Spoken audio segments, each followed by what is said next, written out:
जय हिंद प्यारे बच्चों आपका हमारे इस एजुकेशनल चैनल पर स्वागत है। प्यारे बच्चों, class tenth maths exam preparation 2026 का यह वीडियो नंबर 5 होने वाला है।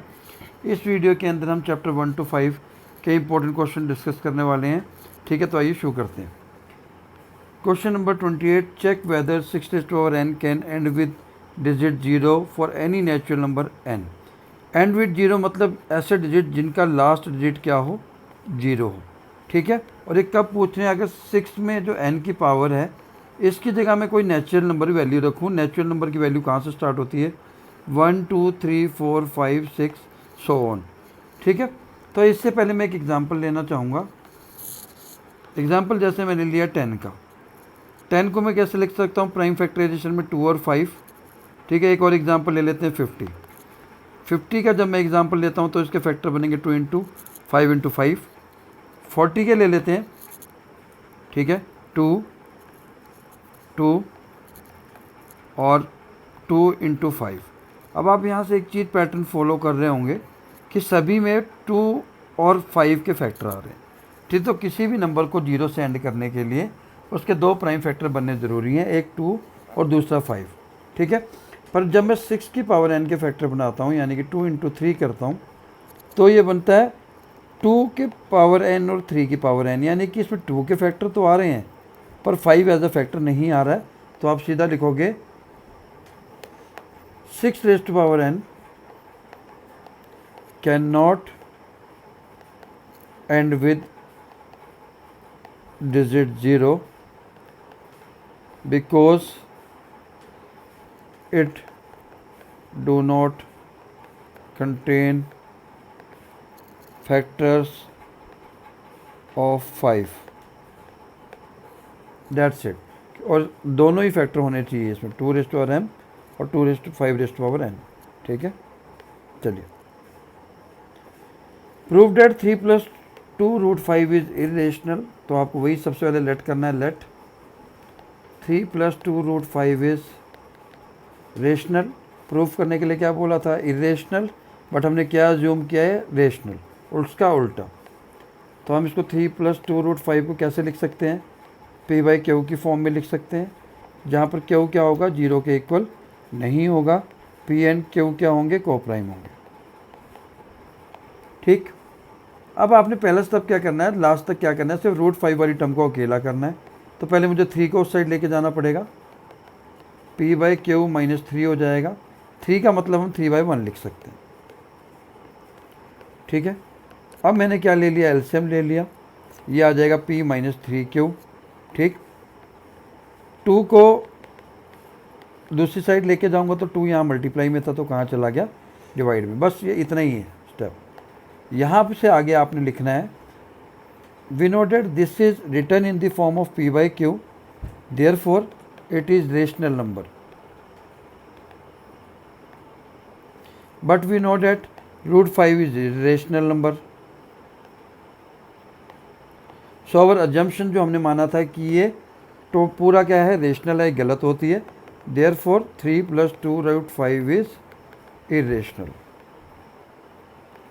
ठीक है, चलिए वो लाइन आपने लिखनी है कि our assumption stands incorrect. Clear, उसके बाद आपने ये लिखना है। Question number 30, find the quadratic polynomial. Quadratic polynomial find out करने का जो फॉर्मूला होता है, x² - sx + p = 0। ये इंपॉर्टेंट फार्मूला आप सभी को याद होना चाहिए। जहाँ पर s होता है सम, सम का मतलब हो गया अल्फ़ा + बीटा। p हमारे पास होता है प्रोडक्ट, प्रोडक्ट का मतलब है अल्फ़ा और बीटा का मल्टीप्लिकेशन। ठीक है, अब दो तरीके से क्वेश्चन आता है, कहीं पर आपको जीरोस गिवन होते हैं, कहीं पर प्रोडक्ट और सम दोनों गिवन होते हैं। इस क्वेश्चन के अंदर हमें सम और प्रोडक्ट दोनों गिवन है, यानी कि s की वैल्यू a गिवन है और p की वैल्यू 1/a गिवन है। आपने सीधी वैल्यू इक्वेशन में पुट करनी है। s की जगह मैंने a पुट कर दिया, p की जगह 1/a कर दिया, और ये मेरा क्वाड्रेटिक पॉलिनोमियल बन गया। पर कहीं कहीं पर मुझे जीरोस की वैल्यू गिवन होती, सम एंड प्रोडक्ट की जगह दिया होता zeros of the equation are a and 1/a।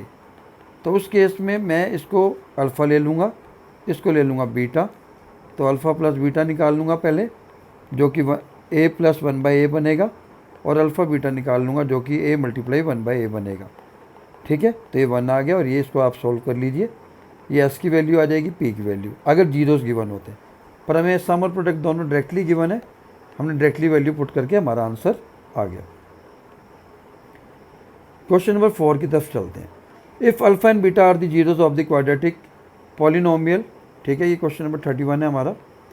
Alpha beta क्या है? जीरोस है इस क्वाड्रेटिक पॉलिनोमियल के।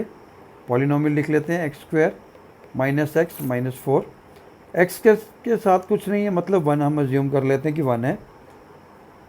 फिर हम पहला स्टेप क्या करेंगे? जनरल इक्वेशन लिखेंगे क्वाड्रेटिक इक्वेशन की। लिख लिया।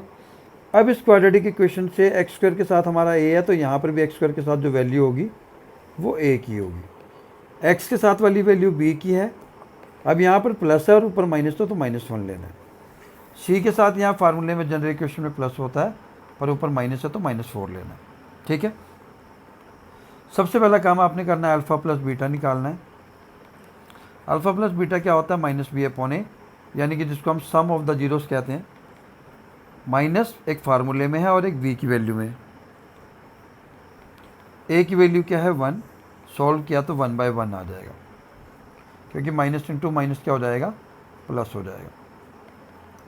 फिर हमने निकालना है प्रोडक्ट ऑफ जीरो, जिसका फॉर्मूला था c/a। c की वैल्यू है -4, a की वैल्यू है 1, बट सॉल्व किया तो -4 आ गया। ठीक है, ये निकाल दिया। अब हमें इस इक्वेशन को सॉल्व करना है जो हमें गिवन है। 1/α + 1/β माइनस अल्फ़ा बीटा।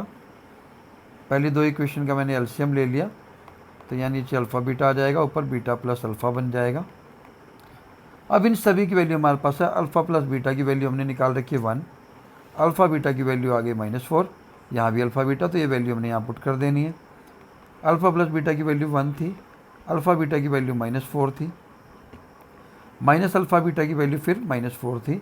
आपने इसको सोल्व कर लेना है। -1/4 + 4 आपका आंसर आ जाएगा, वही इस क्वेश्चन का आंसर होगा। ठीक है, चलिए क्वेश्चन नंबर 32। ठीक है, तो ये हमारा क्वेश्चन नंबर 32 है। Find the zeros of the quadratic polynomial and verify the relationship between zeros and coefficient. पहला स्टेप वही सेम, आपने जनरल इक्वेशन लिखनी है ax² + bx + c। ठीक है, यहाँ पर x के साथ कुछ नहीं, मतलब 1 है, यानी कि a की वैल्यू 1 हो गई, b की वैल्यू 4√3 हो गई और c की वैल्यू -15 हो गई। फिर वही अल्फ़ा प्लस बीटा, यानी कि सम ऑफ जीरोस निकाला -b/a। b के साथ माइनस है, पर वहाँ पर 4√3 लिखा है, a की वैल्यू 1 है, तो इसका आंसर आ जाएगा -4√3। प्रोडक्ट निकाल लिया आपने। प्रोडक्ट होता है c/a। c की वैल्यू -15 है, a की वैल्यू 1 है। यहाँ से निकालने के बाद पहला स्टेप आपने ये ख़त्म करना है। उसके बाद आपने इसको करना है प्राइम फैक्टराइजेशन से। अल्फ़ा और बीटा की वैल्यू निकालनी है, जैसा कि मैं आपको पिछले क्वेश्चन में बता रहा था, दूसरा मेथड। ठीक है, x के साथ कुछ नहीं, मतलब 1 है। 1 और -15 को मल्टीप्लाई किया तो -15 आएगा। तो हमें ऐसे फैक्टर्स में ब्रेक करना है जिसको मल्टीप्लाई करके 15 आए। अब आप देखिए कि √3 को मैं 2 बार लिख रहा हूँ, 5√3x - √3x, क्योंकि जब दो फैक्टर बनेंगे √3 दोनों में आएगा, तो √3 जब दोनों में आएगा तो मल्टीप्लाई करके 3 आएगा। आपके पास 3 ऑलरेडी है, तो नंबर कौन सा बचा? 5, क्योंकि 5 3 = 15 होता है, इसलिए मैंने 5√3 लिया है। ठीक है, अब पहले 2 के पेयर बना लेते हैं। यहाँ बाहर माइनस है, तो अंदर के दोनों के साइन चेंज हो जाएंगे। पहले वाले में से हमने क्या कॉमन ले लिया? x कॉमन ले लिया। ठीक है, तो यहाँ बचेगा x + 5√3। दूसरे वाले से हमने √3 कॉमन ले लिया, तो हमारे पास बचेगा x + 5√3। दोनों ही अब हमारे सेम बच गए यहाँ पर, यानी कि हमारा सही है आंसर अभी तक, x - √3 और x + 5√3। इन दोनों की वैल्यू को 0 के इक्वल रखेंगे। एक जगह x की वैल्यू आ जाएगी √3 और दूसरी आ जाएगी -5√3। ठीक है, तो ये हमारी अल्फ़ा की वैल्यू हो जाएगी, ये बीटा की। यही वाली वैल्यू मैं यहाँ बता रहा था इस वाले क्वेश्चन में। आप अल्फ़ा बीटा की वैल्यू निकाल के ऐसे भी पुट कर सकते हैं, तभी आपका आंसर यही आएगा। ठीक है, इन दोनों को प्लस कर देना, अल्फ़ा प्लस बीटा, यानी कि √3 + -5√3 √3 -4√3 आंसर आ गया -4√3। सम करके ये आया हमारा -4√3 और जो हमने फार्मूले से निकाला था वो भी यही है, यानी कि यहाँ तक हमारा आंसर सही है। अब प्रोडक्ट करके देख लेते हैं। √3 और -5√3 को मल्टीप्लाई करते हैं। 3 √3 से मल्टीप्लाई होगा तो 3 हो जाएगा, -15। तो प्रोडक्ट भी हमारा कितना था, -15।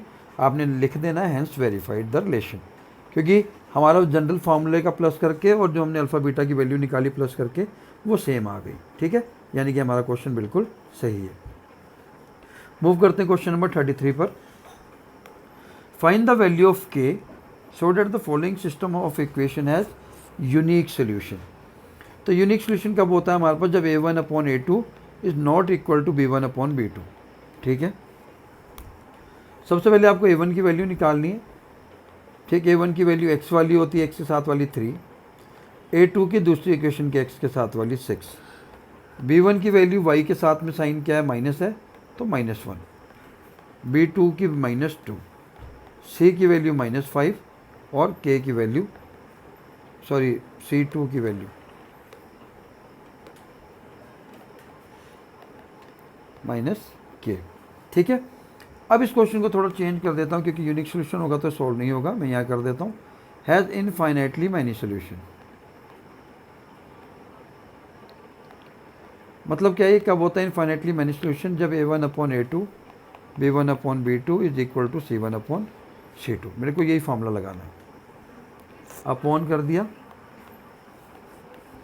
ठीक है, 3/6 और मैं -5/-k को एक साथ ले लेता हूँ क्योंकि मैं इन दोनों को इक्वल रख सकता हूँ। ठीक है, माइनस से माइनस कैंसिल हो गया, k इधर चला जाएगा और 6 इधर। ठीक है, 3 2 जा 6, तो हमारी k की वैल्यू आ गई 10। तो ये सिंपल सा आंसर है। अगर आपको लिखा होता कि नो सोल्यूशन तो हम उसका जो फार्मूला था वो b1/b2 not equal to c1/c2। अगर यूनिक सोल्यूशन लिखा है तो आपका फार्मूला बनेगा ये। आपको तीनों फार्मूले आने चाहिए। ठीक है, now let's move to the question number 34। Find the value of k for which the quadratic equation has 2 real and equal root. तो आपको ये d की कंडीशन पता होनी चाहिए, नेचर ऑफ रूट की। अगर d हमारा 0 के इक्वल होता है तो हमारे रूट कैसे होते हैं, रियल एंड इक्वल। ठीक है, तो हमें यहाँ रियल और इक्वल रूट दिए हैं, तो सबसे पहले ये a की वैल्यू हो जाएगी जनरल इक्वेशन से k+4, वही general equation ax² + bx + c।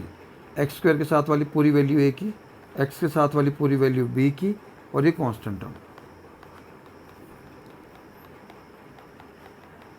ठीक है, अब इन्होंने दिया रियल एंड इक्वल रूट यानी कि d = 0। d का फार्मूला था b² - 4ac। b हमारे पास k+1 है, a की वैल्यू k+4 है और c की वैल्यू 1 है, तो कोई ज़्यादा फर्क पड़ेगा नहीं। ठीक है, अब मेरे को क्या करना है, k+1 का स्क्वायर लगा दिया, a + b की होल स्क्वायर का फार्मूला लगाना है, a² + b² + 2ab।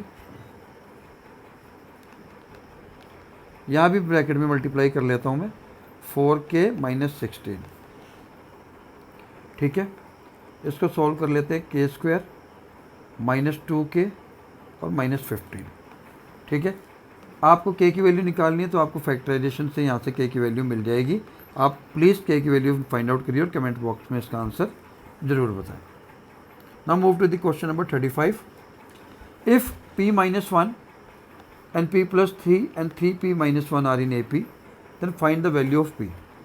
AP के लिए क्या कंडीशन होती है, मान लो आपके पास AP की सीरीज़ है a + d, a + 2d, a + 3d and so on. तो ये AP में कब मानी जाती है, जब मैं सेकेंड टर्म में से फर्स्ट टर्म यानी कि a1 a2 a3 a4, अगर मैं a2 में से a1 माइनस करूँ या a3 में से a2 माइनस करूँ या a4 में से a3 यानी कि नेक्स्ट टर्म में से प्रीवियस टर्म को माइनस करूं तो आंसर हर बार सेम आना चाहिए। और इन्होंने ऑलरेडी बता रखा है कि ये AP में है, तो मैं इसको क्या कर लेता हूँ, a1 ले लेता हूँ। ठीक है, मैं मेरा फार्मूला मैं ये वाला यूज़ कर रहा हूँ अभी, क्योंकि मेरे पास 3 टर्म्स हैं। तो मेरे पास a1 की वैल्यू p-1 है, a2 की value p+3 minus p-1, a3 की वैल्यू थी 3p-1 और a2 की वैल्यू है p+3। ठीक है, तो यही करना है। अब हमने सिंप्लीफाई करना है। p+3 minus p+1, 3p-1 minus p-3, p से p कैंसिल आउट हो गया, 4।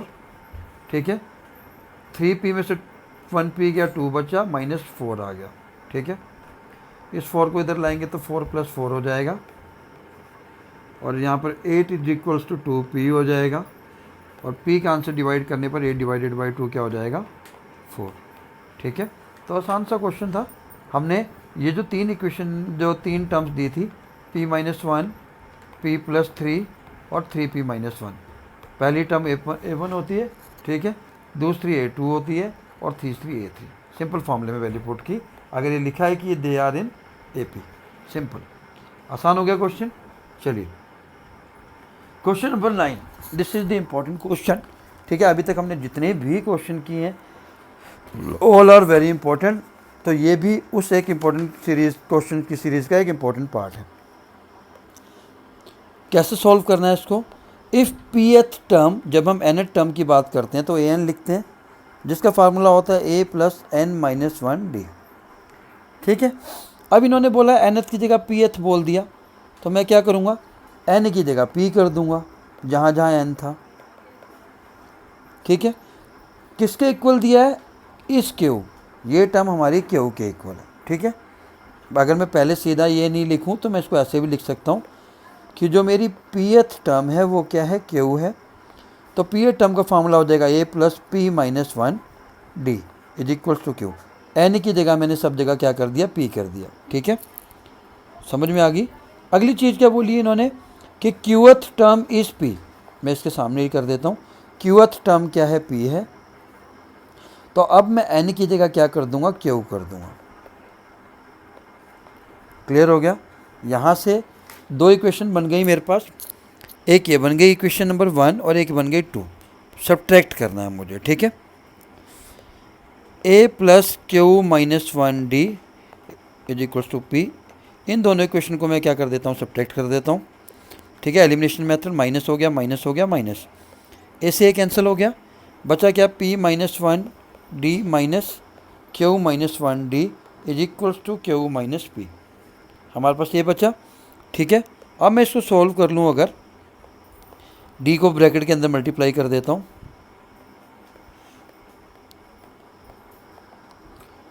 d से d कैंसिल हो गया। अब मेरे पास बचा pd - qd = q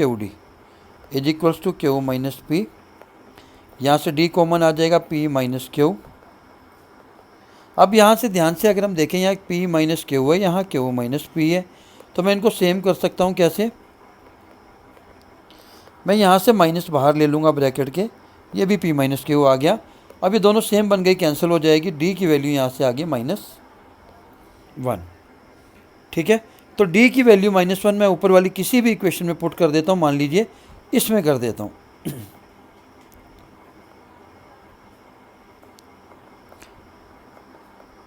ठीक है, यहाँ मैं पुट कर देता हूँ, सॉल्व कर लूँ, -1 को ब्रैकेट के अंदर मल्टीप्लाई कर लूँ, -q + 1 = p। यहाँ से हमारे पास a की वैल्यू आ जाएगी p + q - 1। ये हमारी आ गई a की वैल्यू। ठीक है, जब भी ऐसा क्वेश्चन आता है तो आपने 2 वैल्यू ज़रूर निकालनी है। कौन कौन सी? एक d की और एक a की। अब इन्होंने क्या पूछा, nth टर्म प्रूफ करना है हमें। अब nth टर्म का फार्मूला हमें पता ही होता है a + n-1d। ठीक है, a की वैल्यू हमने निकाली है p + q - 1 और d की वैल्यू हमने निकाली है -1। -1 को मैं ब्रैकेट के अंदर मल्टीप्लाई करूँगा तो -n और +1, -1 से +1 कैंसिल हो गया, हमारे पास क्या बचा, p + q - n। हमें यही प्रूफ करना था, हैंस प्रूव्ड। तो प्यारे बच्चों, ये था वीडियो नंबर 5। आई होप कि ये 5 वीडियो आपके बहुत काम आएंगे। आप इसको फाइनल में भी एज अ रेफरेंस यूज़ कर सकते हैं, और मैं आपको पूरा विश्वास दिलाता हूँ कि आपको ये वीडियो निराश नहीं करेंगे और आपका पेपर अच्छा होगा। तो आज के लिए इतना ही, फिर मिलते हैं नेक्स्ट वीडियो में नेक्स्ट इंपॉर्टेंट टॉपिक के साथ। जय हिंद, जय भारत।